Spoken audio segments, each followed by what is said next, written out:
Bismillahirrahmanirrahim. Alhamdulillahilladzi ahsana a'malal 'arifin wa ahsana ahwalahum ba'da sayrihim maqamatid din. Asyhadu an la ilaha illallah wahdahu la syarika lahul qawiyyul matin. Wa asyhadu anna sayyidana Muhammadan 'abduhu wa rasuluhul amin. Allahumma salli wa sallim ala sayyidina wa maulana Muhammadin nuril alamin, imamil abrar wal muqarrabin, wa ala alihi wa sahbihi wa zurriyyatihi wa atba'ihi ajma'in, amma ba'du. Yang kita hormati dan kita cintai para habaib dan para alim ulama, para muhibbin, hadirin, hadirat, rahimakumullah.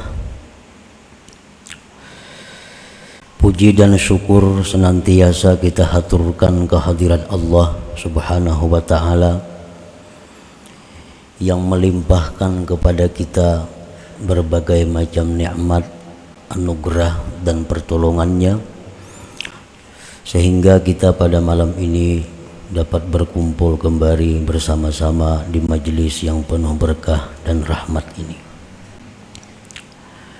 Salawat dan salam kita haturkan kepada junjungan kita Nabi besar Muhammad sallallahu alaihi wasallam dan kepada seluruh keluarga, para sahabat, zurriyat dan pengikut beliau. Para muhibbin rahimakumullah. Al-hikmatus sadisatu wal arba'un minal hikamil ataiyah. Qala al-imam Ahmad ibnu Athaillah as-Sakandari rahimahullah wa nafa'ana bi'ulumi. Hikmah yang ke-46 dari Al-Hikam, berkata Imam Ahmad ibni Athaillah as-Sakandari rahimahullah, husnul a'mal nataiju husnil ahwal, wa husnul ahwal minat tahakkuki bimaqamatil inzal.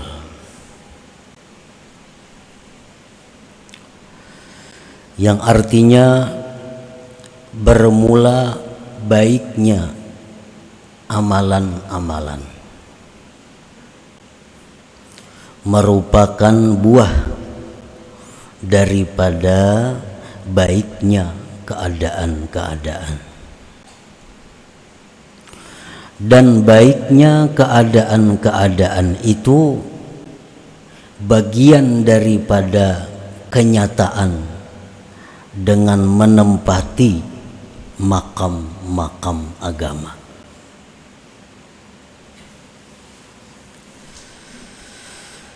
Para muhibbin rahimakumullah, di dalam hikmah yang ke-46 ini Imam Ahmad ibnu Athaillah menerangkan kepada kita tentang 3 hal. Pertama, tentang makam, artinya kedudukan atau tempat.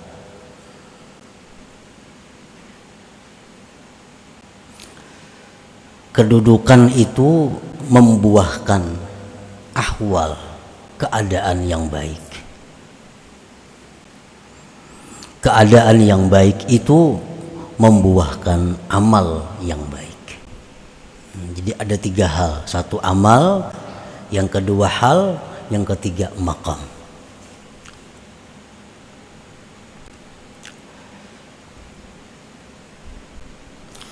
Innal ibadati allati yu'addihal abdu kas-shalah masalan innama tutahaqqaqu biha al-husnu was-shalah bihaitsu takunu maqbulatan indallah azza wa jalla. Sesungguhnya ibadat-ibadat yang menunaikan akan dia oleh seorang hamba seperti sembahyang contohnya, hanya saja dinyatakan pada ibadat itu baik, dinyatakan patut dengan sekira-kira ibadah itu diterima di sisi Allah Azza wa Jalla. Ibadah itu dikatakan baik, ibadah itu dikatakan patut apabila ibadah itu diterima di sisi Allah Subhanahu wa Ta'ala. Artinya sebaliknya, ibadah itu tidak bisa dikatakan baik, ibadah tidak bisa dikatakan patut apabila ibadah itu ditolak oleh Allah Subhanahu wa Ta'ala. Nah, para muhibbin rahimakumullah, ibadah yang diterima Allah sebagaimana yang disebutkan dalam hikmah-hikmah yang terdahulu, ibadah yang diterima Allah itu tidak ada namanya sedikit. Ibadah yang diterima Allah itu banyak.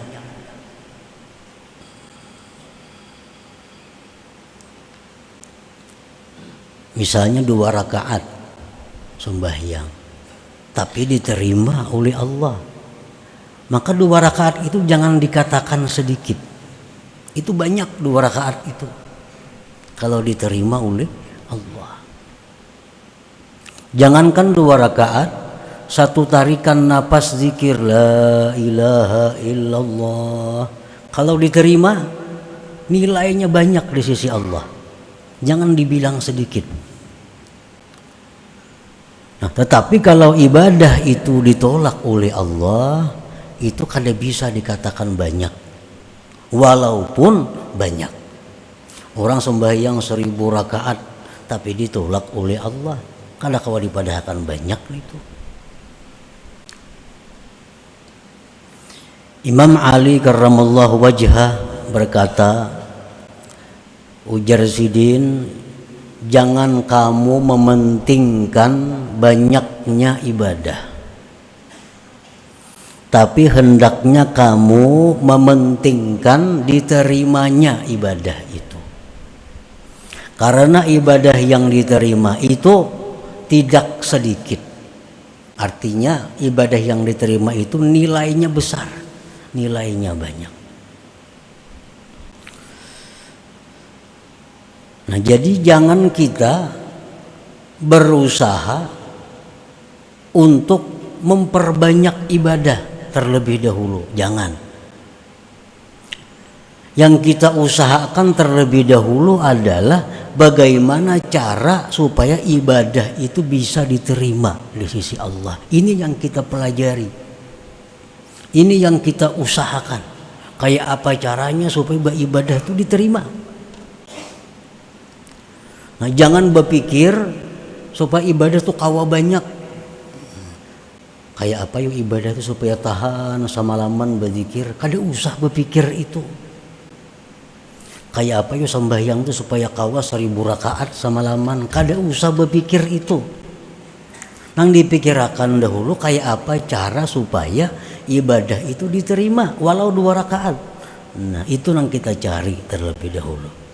Kalau sudah ini ibadah diterima oleh Allah, nah hanya berusaha memperbanyak.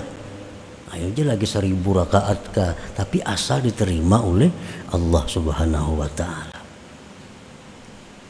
Jadi ilmu yang kita cari, ilmu yang kita tuntut, pekerjaan yang kita kerjakan, usaha yang kita usahakan supaya amal ini diterima dahulu oleh Allah. Itu yang kita urus diri kita nih, kayak apa cara. Hanya saja dinyatakan pada ibadat itu baik dan patut sekira-kira ibadat itu diterima di sisi Allah Azza wa Jalla. Orang yang sembahyang, ujar Nabi kita nih, 2 rakaat sunat subuh, 2 rakaat aja, ada sampai 5 menit 2 rakaat itu. Dia diganjar oleh Allah dengan yang lebih baik dari dunia dan isinya. Coba 2 rakaat aja. Jadi kalau ibadah kita ini diterima oleh Allah, kada kau dikisahan lagi. Kada kau dikisahan kalau diterima. 2 rakaat saja ibadah kita diterima oleh Allah, lebih baik dari dunia dan isinya. Balasan yang akan diberikan Allah di akhirat kaina.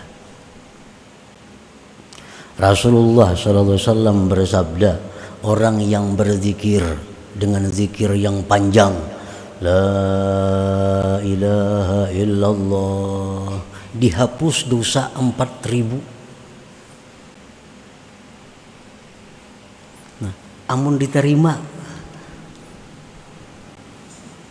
La ilaha illallah 4.000. Amun dosanya habisan, dosa anak bininya terhapus juga. Anak bininya sudah habisan, tetangga kiri kanan muka belakangnya pun dapat juga.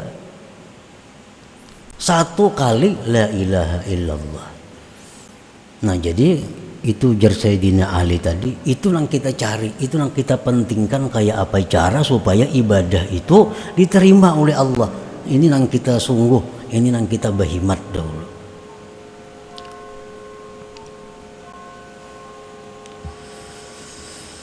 Wadzalika bitawaqquril ikhlas wa huduril qalbi wassafa minal ujubi warriya wa ghairiha minal afat. Yang demikian itu ibadah yang diterima Allah dengan sempurna ikhlas. Ikhlas. Dan lagi hati yang hadir. Baik hadis, baik perkataan sahabat, para ulama, jelas bahwa Allah tidak menerima ibadah min qalbin lahin, dari hati yang lalai. Jelas. Allah tidak menerima ibadah min qalbin lahin, dari hati yang lalai.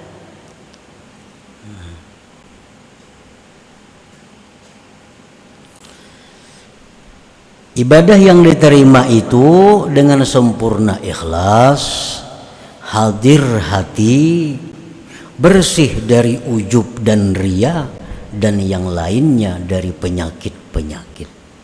Nah, itu.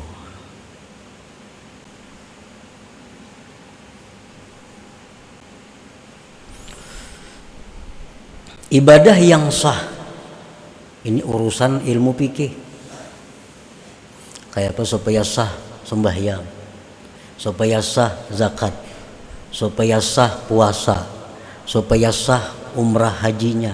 Itu urusan ilmu fikih. Belum tentu yang sah itu diterima Allah.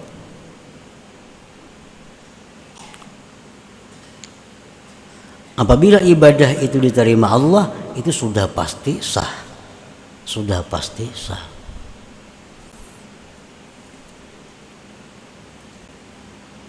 Ibadah yang diterima Allah itu dengan syaratnya ikhlas, hadir hati, bersih dari ujub dan riya dan penyakit-penyakit lain.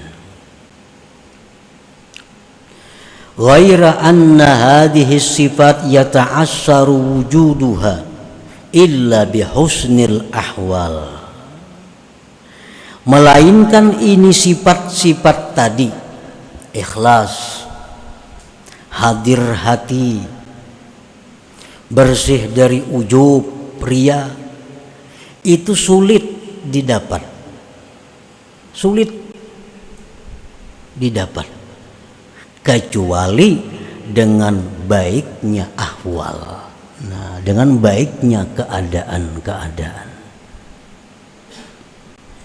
Maksudnya keadaan-keadaan itu apa? Ahwal dalam istilah orang-orang tasawuf itu apa? Kamahabbatillahi ta'ala, seperti cinta kepada Allah, wasyauqi ilaih, rindu kepada Allah, wal haibati minhu, segan takut daripada Allah. Nah, kalau kita ini cinta kepada Allah, rindu kepada Allah, takut daripada Allah, maka ikhlas, hadir hati, nyaman, kadang alih mencari. Mun kita ini cinta kepada Allah, rindu kepada Allah, takut kepada Allah, mencari ikhlas itu nyaman, mencari hadir hati itu mudah. Nah, makanya tadi ikhlas hadir hati itu kada akan bisa kalau kada baik keadaan. Maksudnya baik keadaan itu adalah cinta kepada Allah, rindu kepada Allah, takut daripada Allah. Nah, wa husnul ahwal, baiknya keadaan tadi, cinta kepada Allah, rindu kepada Allah, takut daripada Allah, ba'da tahaqquq bisairil maqamat, itu didapat sesudah kita menjalani atau menduduki makam-makam dalam agama. Nah, makam-makam dalam agama itu contohnya kataubati, seperti tobat, wal wara'i wara, waz zuhdi zuhud. Ini makam-makam yang kita mesti lalui.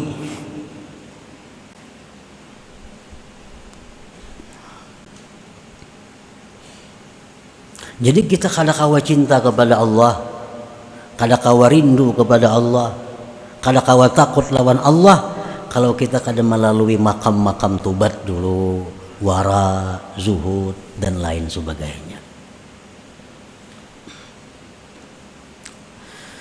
Paman tahaqqaqa bi maqamit taubah razaqahullah al-hal mahabbatallah ta'ala. Orang yang sudah benar-benar mantap duduknya di makam tobat, inya nih tobat bujur-bujur tobat. Orang ini sudah bujur-bujur mantap tobatnya, tobat dari hal-hal dirinya, tobat daripada hal-hal yang bersangkutan dengan harta bendanya, tobat. Allah berikan dia hal keadaan yang namanya cinta kepada Allah. Kalau kita nih tobat, bujur-bujur tobat, kita diberi Allah keadaannya itu ngarannya cinta kepada Allah. Cinta kepada Allah artinya kita kada akan bisa cinta kepada Allah kalau kita belum tobat. Kada akan bisa cinta kepada Allah kalau belum tobat. Karena cinta kepada Allah itu merupakan buah daripada orang yang duduk benar-benar di makamnya tobat tadi.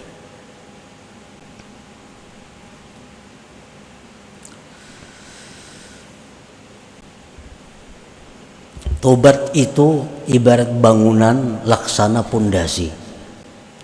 Man la taubata lahu labina alahu. Orang yang tidak tobat tidak ada bangunan baginya. Orang yang kada tobat itu kada kau maulah bangunan, kada kau maulah, karena kada ada pondasinya. Dan tobat ini adalah kunci hidayah Allah. Selama kita masih bergelar orang fasik, Allah kada mau memberi hidayah kepada kita. Selama kita masih bergelar orang zalim, Allah kada memberi petunjuk kepada kita. Nah, untuk dapat hidayah Allah, tobat itu kuncinya. Dalam Al-Quran disebutkan, wallahu la yahdil qaumaz zalimin. Allah tidak memberi petunjuk kepada orang-orang zalim. Orang-orang zalim ini kada diberi Allah petunjuk untuk berbuat kebaikan yang bisa diterima oleh Allah. Nah, artinya kalau orang zalim ini berbuat kebaikan juga, itu bukan petunjuk Allah. Itu dari dorongan nafsunya sendiri atau dorongan syaitan. Misal orang zalim ini hendak berbuat sedekah, Orang zalim ini hendak sembahyang, ini hendak puasa, itu bukan hidayah dari Allah. Bukan hidayah dari Allah. Karena Allah sudah menyatakan wallahu la yahdil qaumaz zalimin, Allah tidak memberi petunjuk kepada orang zalim. Wallahu la yahdil qaumal fasiqin, Allah tidak memberi petunjuk kepada orang-orang yang fasik.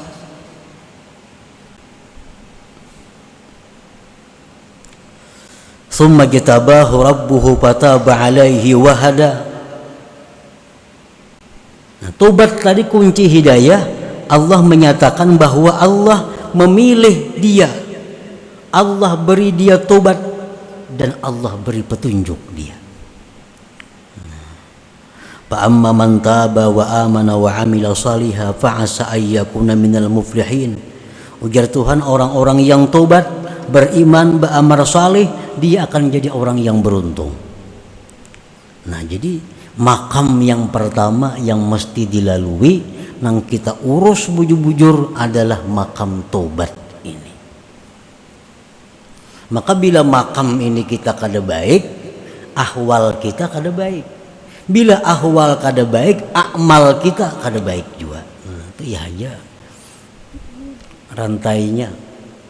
Jadi amal ibadah sembahyang nang bagus, nang diterima Allah itu timbul dari ahwal yang bagus. Ahwal yang bagus timbul dari makam yang bagus. Jadi mulai makam ini. Wa man tahaqqaqa bi maqamil wara razaqahul hal asyauka ilai. Orang yang benar-benar mantap duduk di kedudukan wara, Allah berikan dia keadaan yang namanya rindu kepada Allah.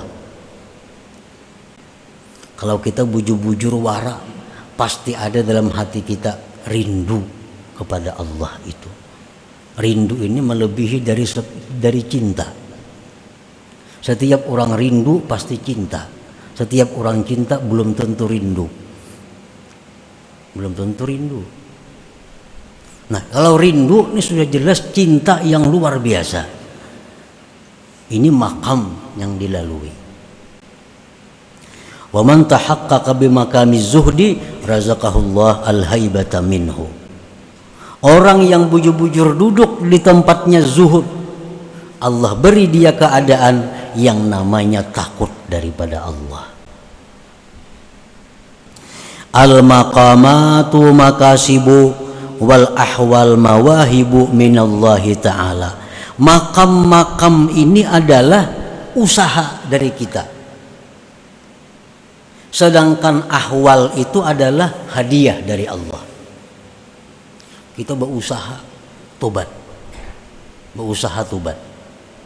lalu kita bujur-bujur tobat, Allah berikan kita hal ngarannya cinta kepada Allah. Kita bujur-bujur wara, dia beri Allah kita hadiah hal ngarannya rindu kepada Allah. Kita bujur-bujur zuhud, kita diberi Allah hal ngarannya takut daripada Allah.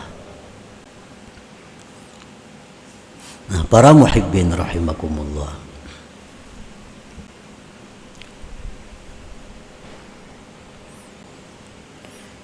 nah, jadi yang utama kita urus, yang utama kita perbaiki dari diri kita ini adalah makam tobat itu terlebih dahulu. Makam tobat.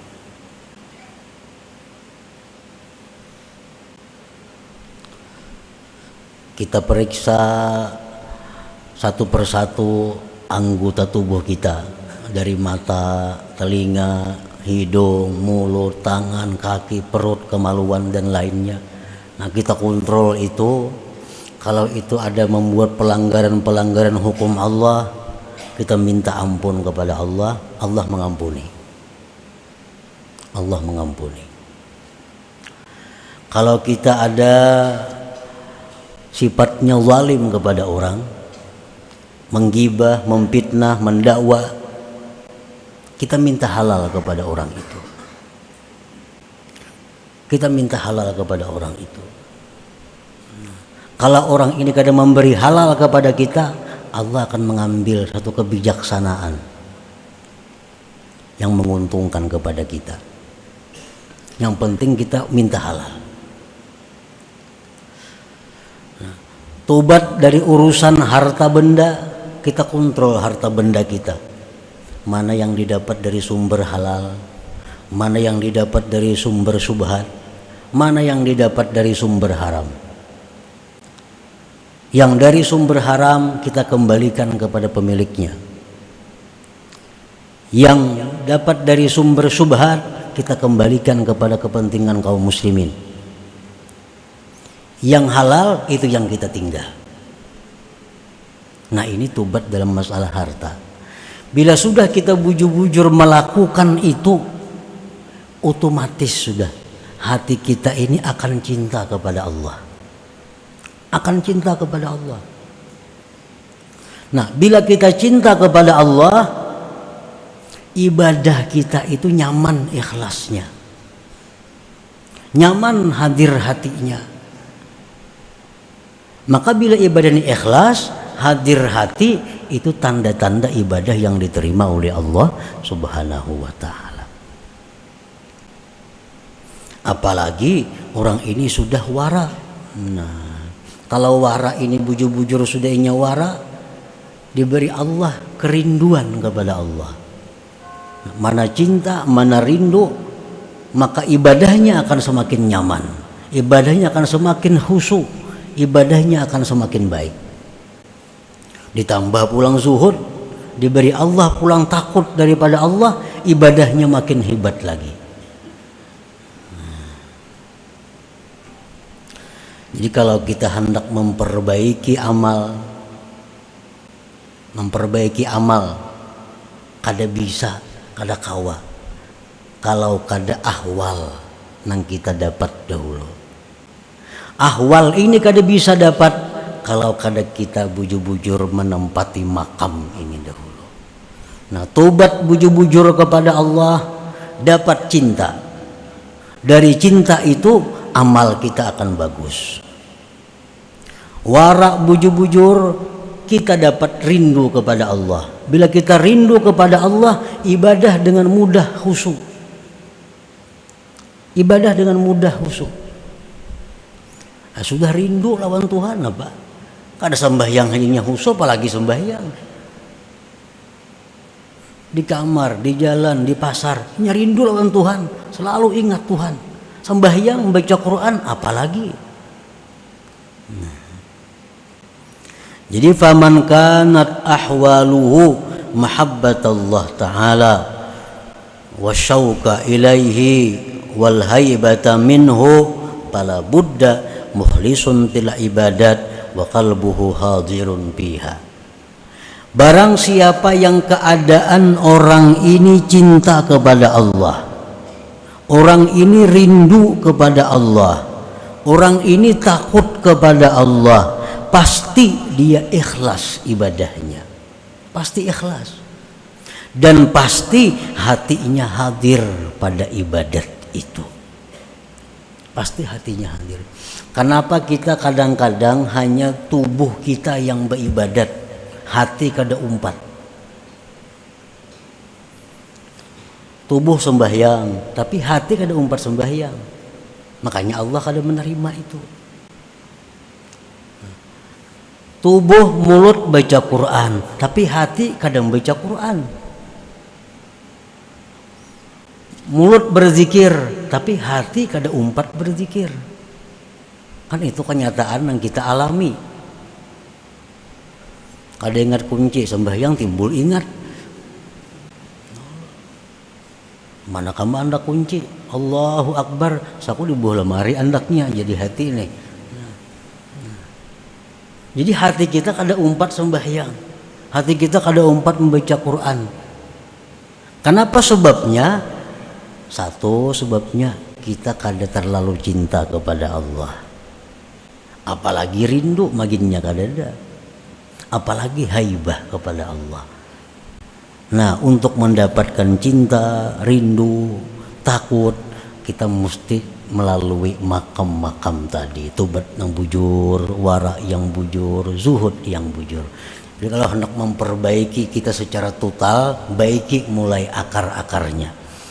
Nah, kadang-kala kita memaksakan langsung hendak baik amal, kadang-kala. Secara teori kita perbaiki amal kita misal membaca Quran, kita karasi supaya membaca Quran ini paham, supaya membaca Quran ini mengagungkan Allah, supaya membaca Quran ini bujur-bujur khusyuk. Baca Quran, pada artinya tahu. Padahal kita pahamannya tahu Quran ini kayak ini. Tapi waktu membaca hati kita kadang ke sana. Karena yang kita baikinya hanya kulitnya. Nah, kalau hendak membaiki secara total, baiki mulai makamnya. Akan timbul ahwal yang baik, otomatis ibadah itu menjadi baik. Nah, ini yang dimaksud dengan hikmah ke-46 ini. Husnul a'mal nataiju husnil ahwal wa husnul ahwal minat tahaqquq bi maqamatil inzal. Itu maksudnya. Nah, selanjutnya hikmah yang ke-47. Ila hadratin Nabi sallallahu alaihi wasallam al-Fatihah. A'udzubillahi minasyaitonir rajim.